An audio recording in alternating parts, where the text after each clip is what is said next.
आज हम जिस विषय पे बात कर रहे हैं वो एक रेमेडी के रूप में काम करती है। वो चीज, वो सबसे इम्पोर्टेंट जो ये चीज है ना, ये आपके सबकॉन्शियस माइंड को बैलेंस करने के लिए बहुत इंपॉर्टेंट है। अब ये रेमेडी के रूप में क्या चीज काम करती है, बात किस बारे में हम करने जा रहे हैं, वो है ट्रैवलिंग के बारे में। क्योंकि ट्रैवलिंग, आपका सबकॉन्शियस माइंड, दोनों ही जो चीजें हैं वो चंद्रमा से रूल होती हैं आपके चार्ट के अंदर। और जब भी हम कुंडली की बात करते हैं ना और किसी कुंडली रीड कर रहे होते हैं, हम सबसे पहले हमारा फोकस ये होता है कि ठीक है कि इस कुंडली हमारे पास आई है, इसका प्रश्न कुछ ना कुछ होगा, लेकिन इसका कहीं अष्टम भाव एक्टिव तो नहीं है। क्योंकि अष्टम भाव जो है कुंडली के अंदर, 3 भावों के अंदर सबसे ज्यादा जो पेनफुल हाउस है, जिस व्यक्ति जिस समय में सफरिंग करता है, बहुत पेन, मतलब पेन वो ऐसा नहीं है कि चोट लग गई उस पेन की हम बात कर रहे हैं। ये पेन किसी भी तरह का हो सकता है, कोई इंजरी भी हो सकती है, वो कोई मेंटली सफरिंग भी हो सकती है, कोई रिलेशनशिप में सफर हो सकता है। जहां पे आपका अष्टम भाव का मालिक जाके बैठ जाएगा कुंडली के अंदर, और जब उस प्लेनेट की दशा आएगी और जिस भाव में वो बैठा होगा, व्यक्ति उस भाव से रिलेटेड क्या फेस करेगा, सफरिंग फेस करेगा। अब इस वे के अंदर ट्रैवलिंग कैसे काम करती है एज अ रेमेडी, इसको समझना बहुत जरूरी है। देखिए, अष्टम भाव जो है ना, व्यक्ति मेंटली सफरिंग तभी करता है जब वो किसी एक चीज में फंसा रहता है। अगर आप लूप को समझते हो, लूप का क्या मतलब होता है कि एक ही चीज को रूटीन में बार बार करते रहना। मीन सुबह उठे, सारा दिनचर्या वैसे ही रही, रात को फिर सो गए, फिर उठे फिर वैसे सो गए। मीन कुछ भी नयापन नहीं आ रहा, व्यक्ति उसी लूप में घूमता है। और ऐसे लूप में घूम घूम के ना व्यक्ति सबसे पहले जो चीज खराब होती है वो चंद्रमा। कि चंद्रमा ना स्थिरता का कारक नहीं है। चंद्रमा जो है वो स्थिरता का कारक नहीं है, वो हमेशा चलते रहने का कारक है। चंद्रमा पानी को शो करता है। हम हमेशा बोलते हैं ये चीज, जो पानी रुका हुआ है एक जगह पर, वो कभी पीने लायक पानी नहीं होता, वो कोई मीठा पानी नहीं होता। और जो पानी हमेशा बहता गया है, बहता रहने वाला पानी पीने लायक होता है। इसीलिए चंद्रमा जो है, अगर उस चीज, चंद्रमा को अगर अपने कुंडली के अंदर बैलेंस करना है, या अष्टम भाव को कहीं ना कहीं आपने बैलेंस करना, उसकी दशा चल रही है, तो सबसे इंपॉर्टेंट चीज है ट्रैवलिंग। क्योंकि 8वां घर है लूप, और ट्रैवलिंग उसी लूप को ब्रेक करती है। आपने नोटिस करो इस चीज को कि जब भी आप कोई ऑफिस में काम कर रहे हो, कोई जॉब कर रहे हो, या आप वर्क फ्रॉम होम कर रहे हो, या वर्क फ्रॉम होम कर रहे हो आप, तो उसमें आप क्या देखते हो कि आप ना डेली एक ही रूटीन फॉलो कर रहे होते हो। और 15-20 दिन के अंदर ऐसा होता है कि आप फ्रस्ट्रेट हो जाते हो, पूरे इरिटेट होना शुरू कर देते हो। सबकॉन्शियस माइंड सही काम नहीं कर रहा होता, ठीक, किसी भी काम में आपकी हेल्प नहीं कर रहा होता।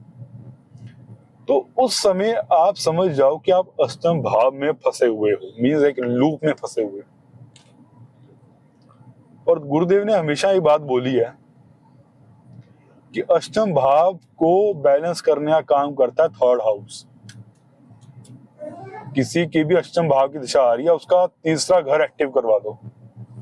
तीसरा घर एक्टिव करवाते हैं सबसे पहले क्या, जो हमने बोला, ट्रैवल करना। तीसरा भाव 4th को नेगेट करता है। 4th आपका घर है, घर से दूर चले जाना। आपने सुना होगा बड़े बुजुर्ग क्या कहते थे उस समय में, जब भी कोई फ्रस्ट्रेट होता था, कुछ भी होता था, दिमाग खराब हो रहा होता लोगों का, तो एक बात बोला करते थे हमेशा, इसका ना यार हवा पानी चेंज करवाओ, इसका दिमाग सही होगा, फिर आगे सोचो क्या करना है। जो हवा पानी चेंज है ना, वो ट्रैवलिंग के थ्रू होता है, वो 3rd हाउस के थ्रू होता है। तो जब भी व्यक्ति का 3rd हाउस जो है एक्टिव होगा चार्ट में, तो उसके लिए सबसे बेस्ट टाइम पीरियड है अपनी सबकॉन्शियस माइंड को डेवलप करने का। कोई थर्ड हाउस में मेमोरी है आपकी। थर्ड हाउस आपकी स्किल्स को शो करता है।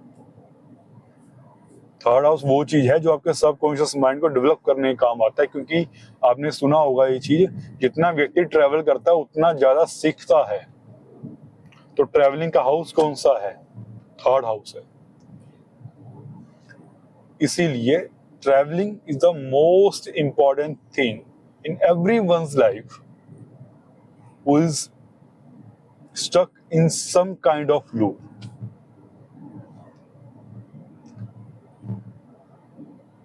तो आपको मैं अभी, जैसे हम भी ट्रैवल कर रहे हैं यहाँ पे, हमारा तो नेचर है कि हम जब हमारा मन करता है हम ट्रैवलिंग पे निकल जाते हैं या ऐसे ड्राइव पे निकल जाते हैं, कि हमें अपने चंद्रमा भी एक्टिवेट करना होता है। और आपको चलो एक और सूत्र देता हूँ मैं आपको। आपके चंद्रमा जिस भाव में बैठा है, कुंडली के जिस भी भाव में बैठा है, फॉर एग्जाम्पल 12th हाउस में बैठा, 12th हाउस आपके बेडरूम का है, आपकी नींद का है, आपके सपनों का है, जो आपके रात को सपने आते हैं ना सोते टाइम, उस चीज का है। जिसको नींद में दिक्कत आ रही है, बहुत अजीब अजीब सपने आ रहे हैं, और चंद्रमा 12वें भाव में बैठा है, ट्रैवलिंग पे निकल जाओ, सब सही हो जाएगा। ये चमत्कार के तरह एक काम करता है ये चीज। किसी की पेमेंट्स चक है, चंद्रमा 6ठे भाव में है, ट्रैवलिंग पे निकल जाओ, पेमेंट्स आनी शुरू हो जाएंगी। किसी का 4th हाउस में है, घर का एनवायरनमेंट सही नहीं चल रहा, ट्रैवलिंग। और अगर आपकी किसी भी तरह की कोई विश है, या कोई प्रमोशन नहीं हो रहा, कोई इच्छा है वो पूरी नहीं हो रही है आपकी, और चंद्रमा आपके 3, 7 और 11 में बैठा हुआ है, 3, 7, 11 में, भाई सबसे बढ़िया चीज है आपके लिए ट्रैवलिंग करना। The best thing ever. बहुत लोग होंगे, सर हम चंद्रमा के लिए हम ट्रैवल नहीं कर सकते, कुछ और हमें रेमेडी दे दो या कुछ और बता दो। तो वही सबसे बढ़िया है, आपके घर में जीता जागता चंद्रमा आपके साथ है, आपकी मदर, उनकी सेवा कर लो, उनके साथ घूमने निकल जाओ, या उनको कहीं घुमा दो घुमा दो नहीं, घुमाना है उनको, ठीक। तो इस तरह से आप अपने चंद्रमा को, जिस घर में बैठा और उस घर का रिजल्ट आपको चाहिए, चंद्रमा को ट्रैवलिंग के थ्रू एक्टिवेट करो, ये ट्रैवल होगा और दूसरी चीज वो काम हो जाएगा आपका। ये सिंपल थ्योरी है, और ट्रैवलिंग इसके अंदर बहुत मेन भूमिका निभाता है।